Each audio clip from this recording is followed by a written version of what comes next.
downstairs up for an extra 5 hours here to support this department as well. There's just a whole lot of paperwork. I didn't want to bring the admin up to a full-time position, but I did bring her up a couple hours to help during the week, that position. So that goes along with this as well.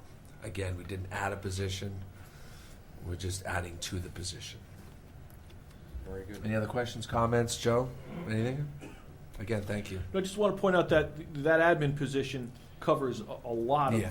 stuff. ZBA, Conservation Commission, Wetlands Commission, Planning, Zoning. There's others, historical commissions and things of that nature. They do quite a bit. Yeah, and to Gary's point too, I mean, there might be a whole lot of changes we need to make down there so we can better support all those departments, and we can work together differently, but better, find more efficiencies. So thanks for bringing all that stuff up. We'll get to the appropriation in a meeting or two, and that will be forthcoming. Yeah, I hope For this, the this request for a current year. proposal would go on to next week's agenda. As soon as I can get it on there, I think if it, does it meet next week? Yeah, it's on next week's agenda, The 4th, right? the 4th agenda. In Word, okay. It'll be on the 4th, so we'll see you again. Will do. Thank you. Thanks, Joe. Mr. Putnam, Parks and Rec, and Youth Services. Thanks. It'd be helpful if someone yelled out the Number? Thank you. thank you. These guys know their numbers. They know their numbers. Hmm. Yeah.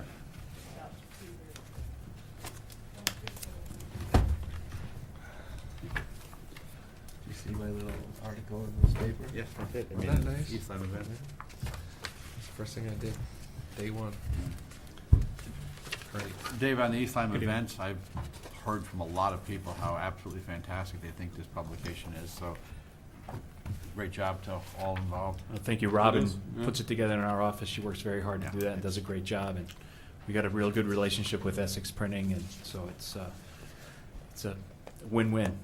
Dave, your budget's so comprehensive. Could you just run through the highlights, things that we should be focused on as a commission? What's going up, what's going down, what's going on? Sure. The big thing is our part-time seasonal labor is up, and the reason is the increase in the minimum wage.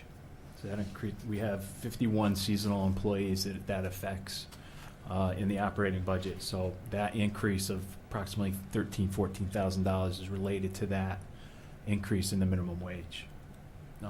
The rest, everything else on the budget is pretty standard. I'm looking at a 2.72% increase in the bottom line, and that is mostly related to wages and, like I mentioned before, the increase in the minimum wage, which I think will go, right now it's at $9.15. January 1st of 16 it goes to $9.60. January 1st of 2017 it goes to $10.10. So we're in that incremental increase, and that really affects us because our seasonal labor kids that work for us. In terms of numbers, Dave, I mean, if you look at line 412 in 2014 to now, Mhm. you've seen almost a 30% increase. Yeah. Is that for the same number of employees, or have the number of seasonal employees increased? Nope, the number of seasonal employees increased because we opened Cheney Beach. Okay. So with that, we put on lifeguards on a daily basis and gate attendants on a daily basis as well there. So in terms of numbers, I mean, you know me, I've always been concerned that the amount we're spending on Cheney Beach is not warranted by the number of people who use it. And I would be very interested to know, and this is purely anecdotal, you drive by and that giant beach seems deserted.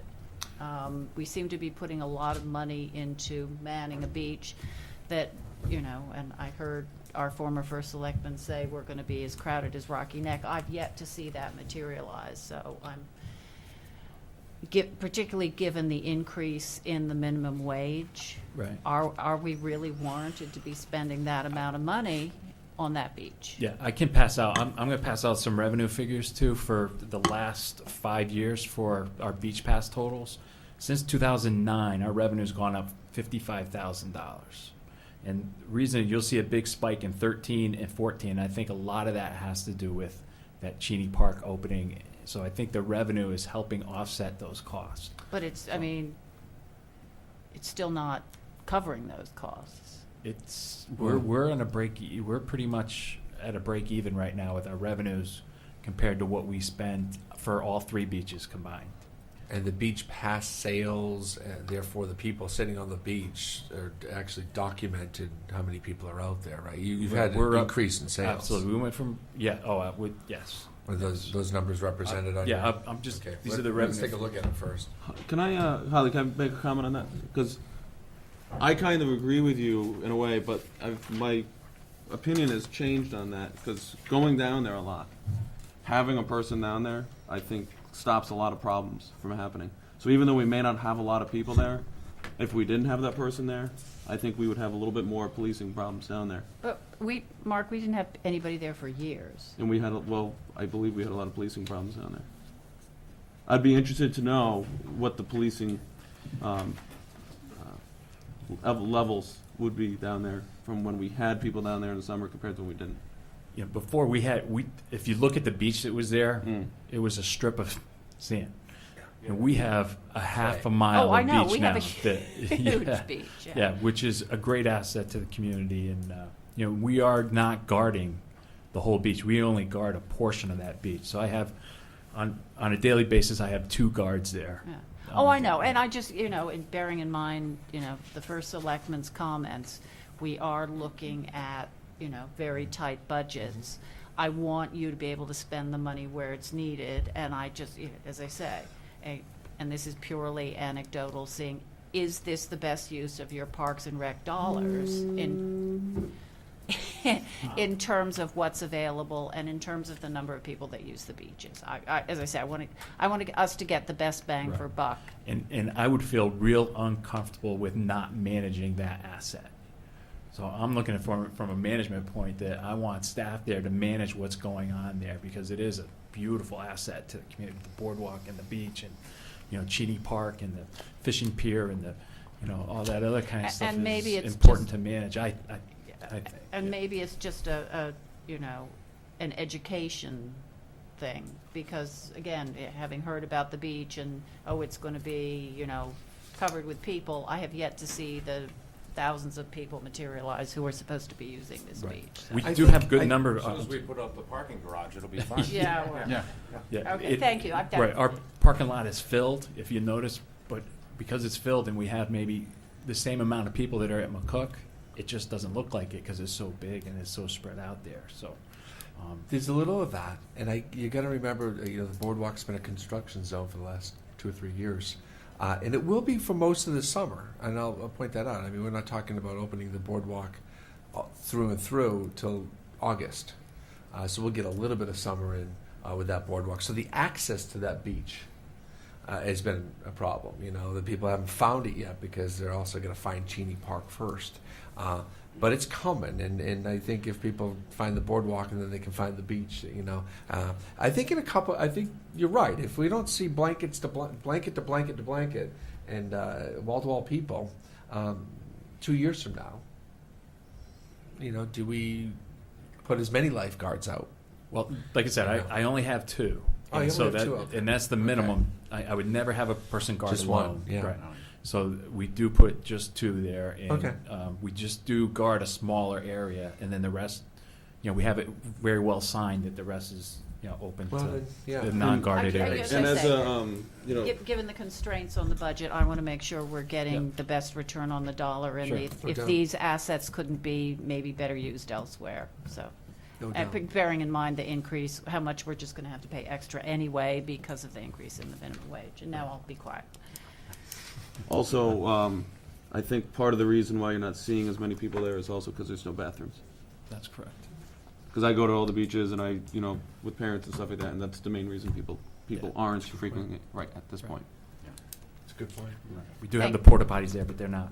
And Yeah. Desirable. I would think, I think last year saw an increase over the previous year as well.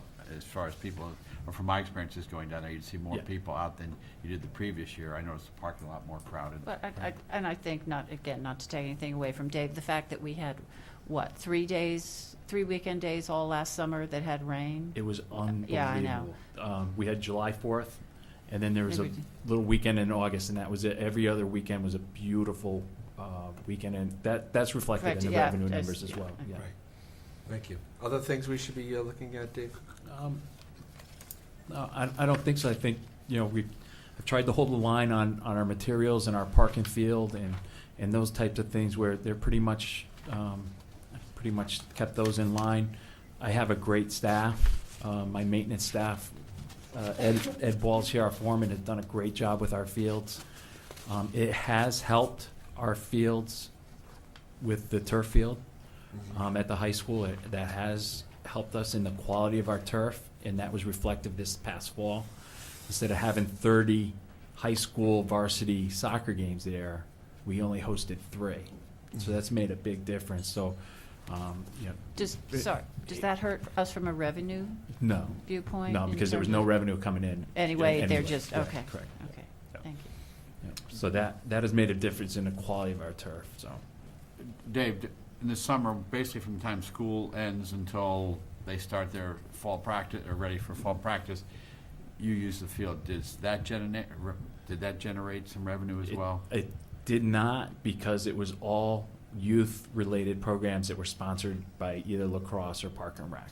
So lacrosse, soccer, football clinics, lacrosse clinics were all sponsored by. So you're talking about the turf field in Yes. particular? Yeah. Yep. So I schedule it as soon as school's out until football starts. Then we're responsible for scheduling it. But I didn't have any private requests over the summer to use it. For events or anything? Right. Correct. Okay, thank you. Mr. Butler, a question. I'm curious about the increase from 2013 to 2014. What drove the increase? Was there a surge of in-town passes, or did we have a surge of out-of-town passes that drove that up? Yeah, I think we increased the fees. That was Mhm. one across the board. And some dismay of our residents, we are getting more and more non-residents coming to use our facilities.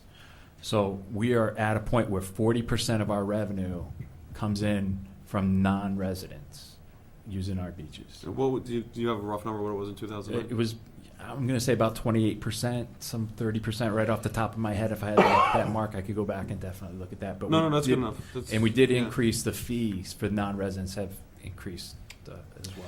Looking for any fee adjustments before the beach season, before we stay out of town? We did. Beach fees? The That was Park last and Rec, year, or yeah, the Park and did it- Rec Commission has increased the seasonal walk-in pass for a non-resident from $20 to $50. It has increased the day pass from 20 to 25. Okay. So that's for Starting for this non-residents. year? Starting for this coming Okay, year. that's The day pass covers a car? A car, Okay. correct. Yep. The walk-in pass. It's is- individual? Right, yeah, Yeah. up to 4 people can walk Walk in in. on a walk-in pass, yeah. So last year there was 16. talk of having, you didn't need a walk-in pass. That's gone away. You need a walk-in pass. That if you're- went if you're away not a after Memorial Day weekend. Okay, if you're a resident, do you need a walk-in pass? No. If Okay, you're a you resident, you just show your license, So that, correct. so that stays the same. Yep. You mentioned 2.72% increase in the budget? Is Yes, that the number? correct, yeah. The numbers we have are 3.65. Do we have different? We'll take Dave's.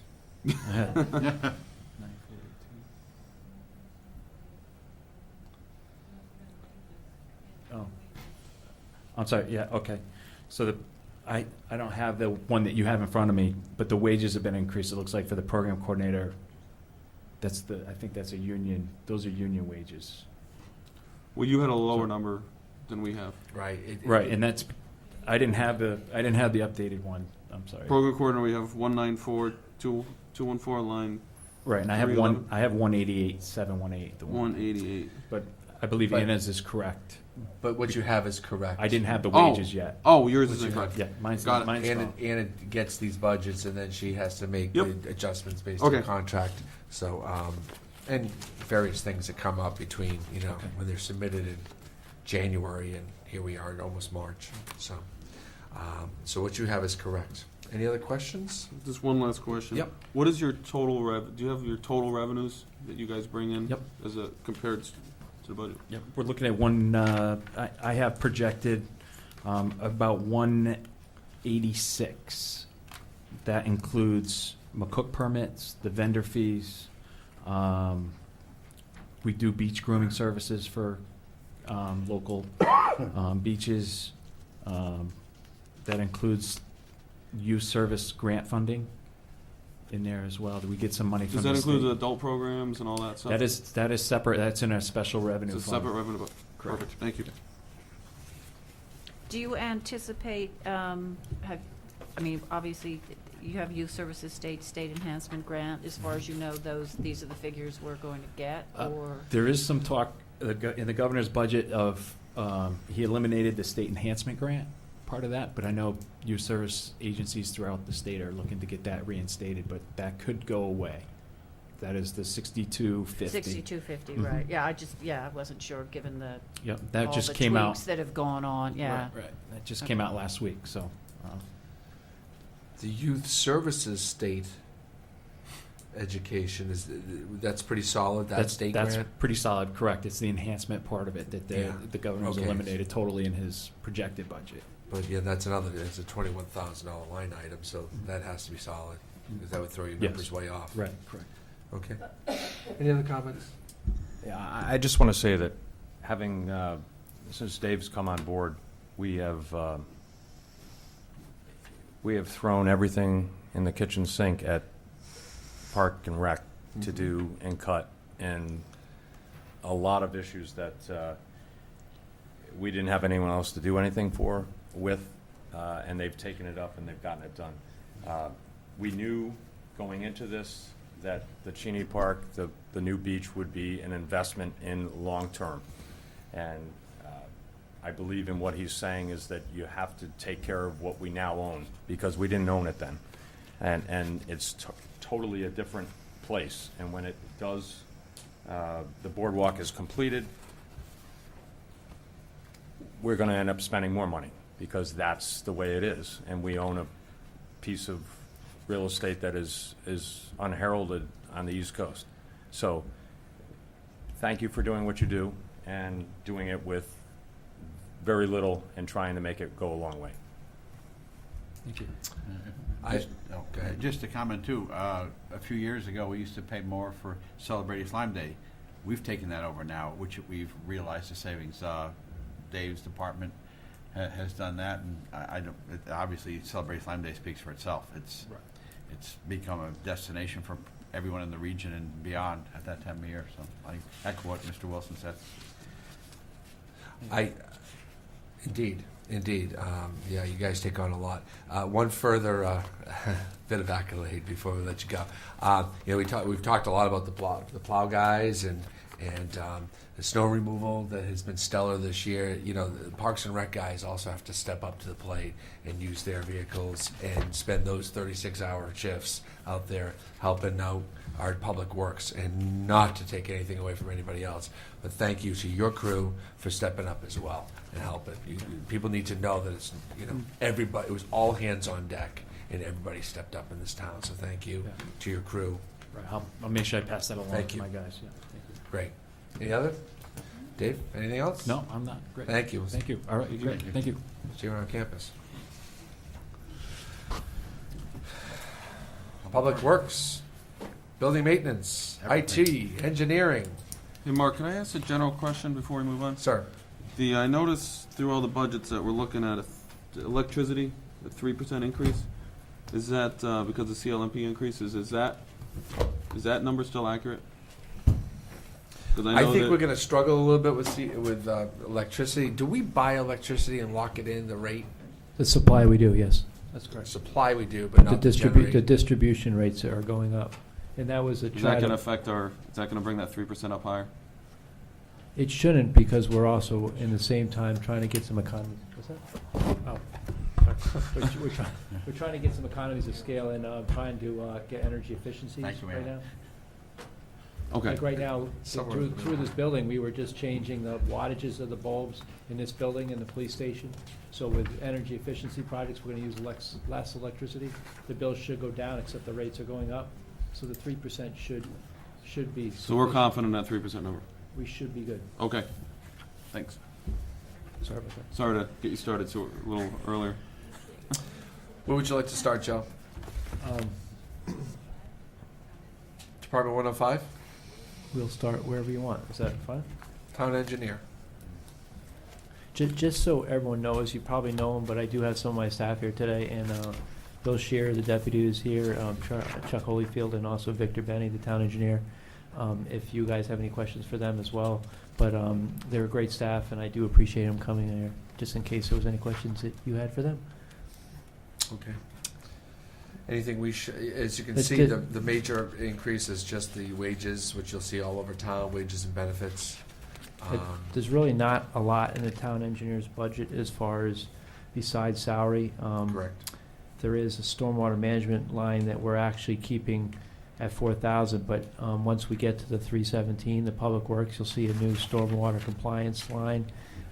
If you haven't been seeing in the papers, there's a lot of talk about the Phase 2 stormwater, and there was a lot of requirements they were asking. There was a lot of talk of unfunded mandates, but we're still trying to put some money in there. For example, things like there's certain areas of town where instead of using the clamshell catch basin cleaner, which does a decent job but doesn't really do a great job, you could get a vac truck and you could go to certain areas like the Colony Road, Latimer Brook area, and go to those 60 catch basins in there and suck them clean to clean them up. Those are the kind of things that are kind of getting dictated by this Phase 2 stormwater permit, and that's why we tried to put some extra money. But we can talk more about that. That's a DEEP directive. That's Unfunded a mandate that correct. they're not paying for, but they're going to tell us that we need to do.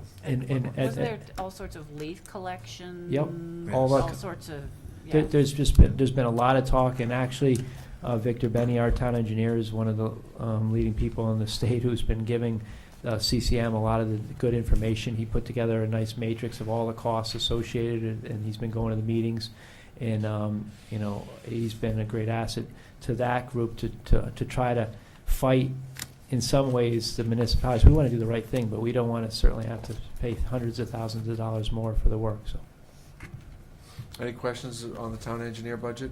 Pretty straightforward. We get a lot of bang for our buck in these departments. yeah, just one comment is, they are all flat out. So we do have staff down there. They are all working hard. There's tons of projects going on. We're going to be starting the streetscape downtown here. They do a lot of the inspections, like the road inspections for East Society Road. There's all kinds of things that we're working on right now, so there's never a dull moment down there. They're always, because they do everything in-house down there, and it's a great It's asset. a different project every time I go downstairs. It's a great asset to the town that they're down there. I walked in on a conversation.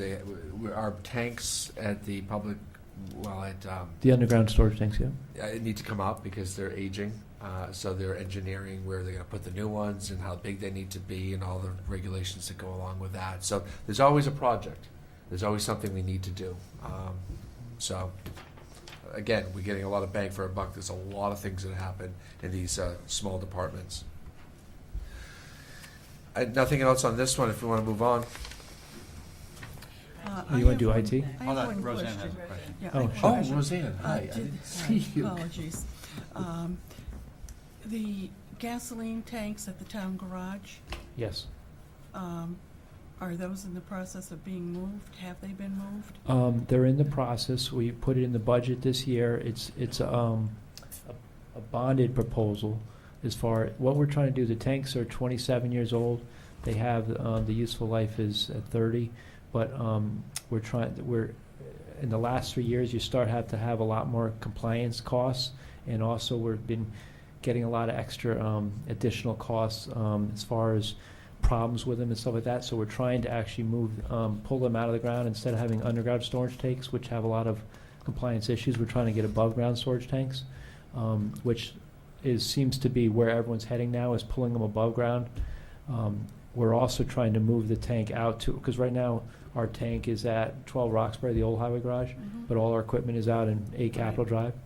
We were trying to be cognizant of the buses, because the buses do fuel at 12 Roxbury as well. So we had to sit down with the business manager who's since left, Don Melterberger, and Teresa and Dr. Lombardo, and we were trying to keep them in the equation, because we'd like to try to switch the tank out at 12 Roxbury from an underground to above-ground storage tank, but still put a tank out at 8 Capitol Drive. Well, isn't there an above-ground tank there now? At 12 Roxbury, at 8 Capitol Drive, No, at 12 Roxbury. there's no above-ground tanks right now. Okay, I thought I And remembered that tank seeing is one. very old, the dispenser is old, the fuel management system is very old. Everything is archaic with that system. It has to be moved out. The Public Works Department would like to move everything to 8 Capitol, Mhm. but we're being sent to the fact that, to drive a school bus out to 8 Capitol is probably going to use 2 gallons of diesel fuel just to make the trip, plus the time, plus you can't bring kids on the highway. So, and plus, we also still have the water and sewer department at the 12 Roxbury. So if we do a 6,000 gallon above ground storage tank at 12 Roxbury and a 6,000 gallon diesel tank at 8 Capitol, we'll have up-to-date tanks. We won't have the compliance issues we have now. We'll have up-to-date system. Right now we have a dot matrix printer on a DOS run computer system. You can't even, I actually had a request from finance say they couldn't read the dot matrix print report. That's what we're talking about for our fuel system. During the storm, during the blizzard, it went down. So we had to do best we can of people writing on paper how much fuel they're using. We can't do that. This is the year 2015. We should have that all hooked up to the internet so an admin downstairs can just call it up, do all the reconciliation. But that's not, that computer is in the furnace room of the 12 Roxbury. Well, I'm very sympathetic as I frequently have to go up there to gas up Yep. the school smaller buses in the van, and it's very difficult to do. So would there be any value to increasing the capacity of the tanks so that we could perhaps get a better price on the fuel? Because townwide, we use a That tremendous amount of doesn't, fuel. we won't get a better price because the tanks are already to the size of matching the tankers. So it's not like if we go from a 6,000 to 10,000, we're not going to get any increase in or decrease in price. And if anything, I know we're kind of jumping around a little, but when we get into the 317 budget, we're looking to try to lock in prices. Like next year, we're locked in for $2.14 on unleaded and $2.20 for diesel for all next year. So that you'll see that as a significant savings. So we won't incur any more savings by going with a bigger tank. It will just cost more. Because there's no really reason to have a 10,000 gallon at 12 Roxbury when we already have a tank at 8 Capitol. We're trying to do this as most cost effective, and we don't want to put an unleaded tank in at 12 Roxbury because unleaded tanks are more costly. By nature, you probably had to put them in concrete, the convaults, if they're above ground. So we're keeping all the unleaded filling, or we like to keep it over at 8 Capitol. There's not that many vehicles that take unleaded, and it shouldn't be a big deal for them to go out to 8 Capitol Drive. It's not like a bus situation where you have students on board and the buses are getting 5 miles to the gallon. Yeah, right. Thank you. Yep. Any other questions? Under 213, I was just wondering how much, if Brad's doing the utility work, why are we paying 40% of water and sewer? 213? What's 213? Line 213. Line Line 213. 213. Civil engineer 1. Oh, okay, we're an Okay, engineer? 60% Okay. salaried Okay, non-position, Gotcha. non-union. I wasn't sure. I was if just we- wondering, if we have a full-time utility engineer, are we just saving money trying to push that onto that side of it? And No, or is there certain projects that he's assigned to, or? he is assigned to certain projects. He's helping right now with a study that we're looking at looping the water system from Lover's Lane around to East Society. Got brought up at the meeting last night. Right. There's other projects that Peter's been working on. He's been helping with the metering project, the water metering, which helps water and sewer. He's been doing a lot of the advanced work. Peter has been doing a lot more lately with the water and sewer side and trying to help. Brad has a lot of projects that he has to work on, but if he can hand that stuff off to Bill Shear, who's partially on the water side, and Peter, they can run and do these projects. If it's a water filtration project, they can give it to Bill and Peter. They can